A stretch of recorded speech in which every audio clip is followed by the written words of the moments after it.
I'm back. Finally got the greddy kit all torn off. So I wanted to do a quick comparison video just of a couple components between the PRL kit and the greddy kit.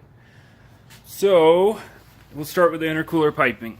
Intercooler piping, the PRL kit is definitely a larger diameter. I don't know exact sizes, sorry guys, but it's definitely a larger diameter. I mean, you can literally fit the greddy intercooler piping into the PRL intercooler piping. So that's one big difference. There's definitely a size difference throughout all the intercooler piping. Also with the greddy kit, the intercooler piping changes sizes quite a bit. You can see here, that's a neck down up to the throttle body, and then where it goes into the throttle body is also, so the intercooler piping is smaller than the throttle body, so it has to be necked up again. And we'll see a little bit more of that when it comes to intercooler. Jumping over to the turbos, this is an upgraded turbo. I did upgrade the turbo for the greddy kit through Evans Tuning. I bought a turbo that they specifically put together, I guess, for the greddy kit. So I can't really compare the two. I mean, they're both Garrett's. I loved the upgrade that I got when I upgraded the turbo from the greddy kit, but it's just time to upgrade the entire kit. Jumping over to the manifold, I think this is the biggest difference in the two kits. I mean, of course there are plenty of differences throughout the two kits, but for the greddy kit, this was the biggest limiting factor of the entire greddy kit. This is a log type manifold. It is cast. It is a complete piece of crap. A lot of people have had problems with cracking. I wasn't sure if I was going to find anything, and once I got it off, you can see right there, starting to crack. So with the cast manifolds, and then with the weight of the turbo sitting on top of it, it does not like to be heated up and then cooled down multiple times, and it starts to develop cracks. I will say that the flange doesn't look warped at all. Didn't look warped at all coming off. But as you can see with the design of this log manifold, so there's obviously for Civic, there are 4 cylinders. There's different lengths for each cylinder to get to the turbo collector, which is never a good thing.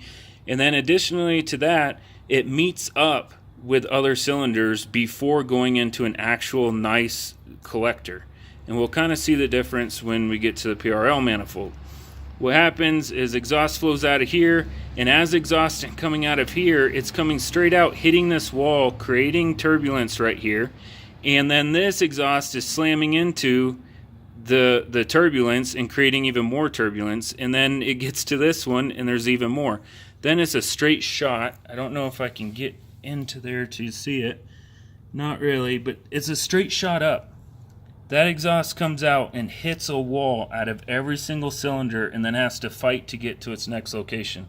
It all comes up through there and then goes to the turbo. Not a good design. Absolutely hate this manifold.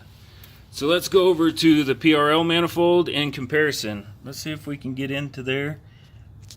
You can kind of see it. So all 4 tubes, they should all be the same length or about the same length. So let's start off with saying this is a ram horn type manifold. It's all steel construction. I'm not going to be too worried about it heating up and cooling down. The welds look really good on this.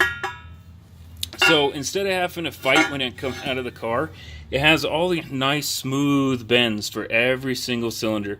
So the exhaust comes out and starts flowing, and it's flowing all throughout all the smooth bends, and then it comes into a collector.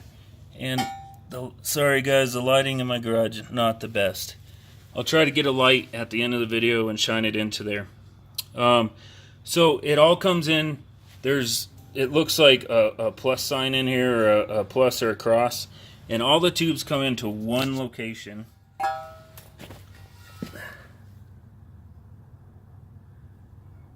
There we go.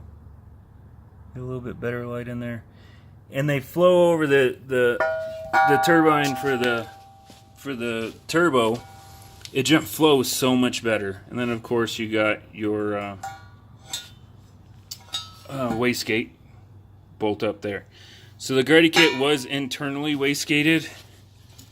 As you can see, it bolted right onto the turbo, but there's the wastegate on the greddy kit.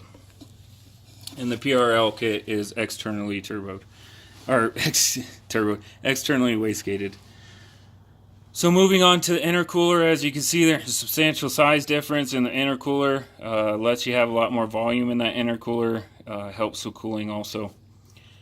The main difference between the intercooler, besides the sizing, is the way that they bolted up. So both intercooler, you have to remove the bumper bar off of the car.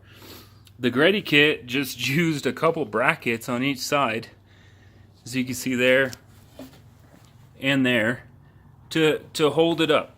So it just, you had to remove the entire bumper bar, and you used 2 bolts from the bumper bar and mounted that intercooler onto the front of the car. The PRL kit comes with a new bumper bar.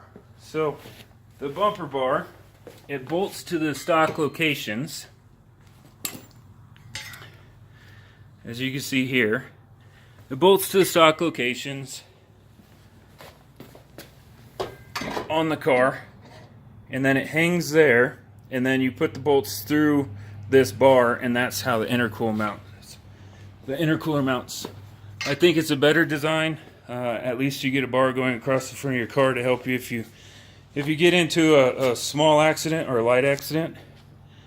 So we'll go into the intake.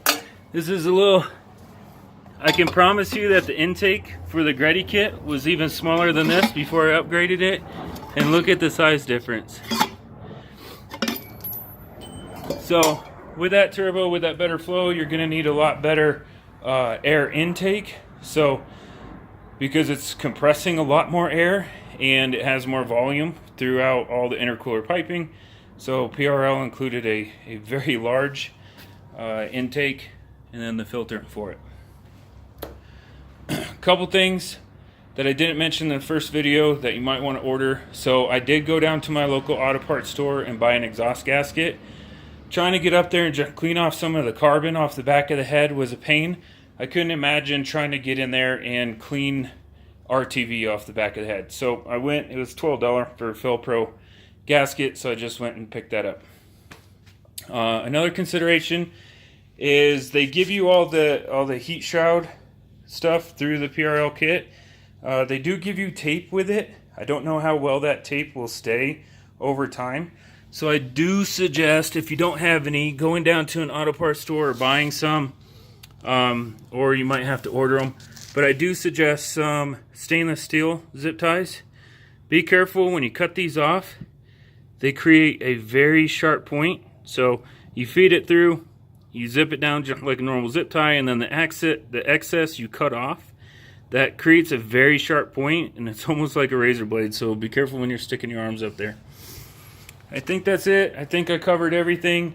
The greddy kit didn't originally come with a blow-off valve. I put a HKS blow-off valve, had to pay for the flange to be welded on. The greddy kit did not come with an intake air temperature sensor. I had to pay to have that bung welded on and then buy the intake air temperature sensor. So the greddy kit, I think, just bare bone, bare minimal. You want an extra 75 horsepower type kit. If that's all you're ever going to want, then go for it. Good luck with the exhaust manifold or the turbo manifold cracking. Anything above 75 to 100 horse, I know I got 375 to the wheels at 6,000 feet elevation. But man, did I have to put some work and some money into it. And here I am. So even after putting all that work and money into the greddy kit, I still did not like that log manifold. I didn't like that it dropped boost at higher RPM because the exhaust couldn't flow through that manifold correctly. So here I am paying for a PRL kit and trying to install that. So if you're going to do it, I highly suggest staying away from the greddy kit. Spend the extra money the first time, unless, like I said, all you want is an extra 100 horsepower, and you don't mind all the BS involved with the manifold, and you don't think that it's going to crack. So thanks, appreciate it. Hope this was helpful to anybody comparing the two kits.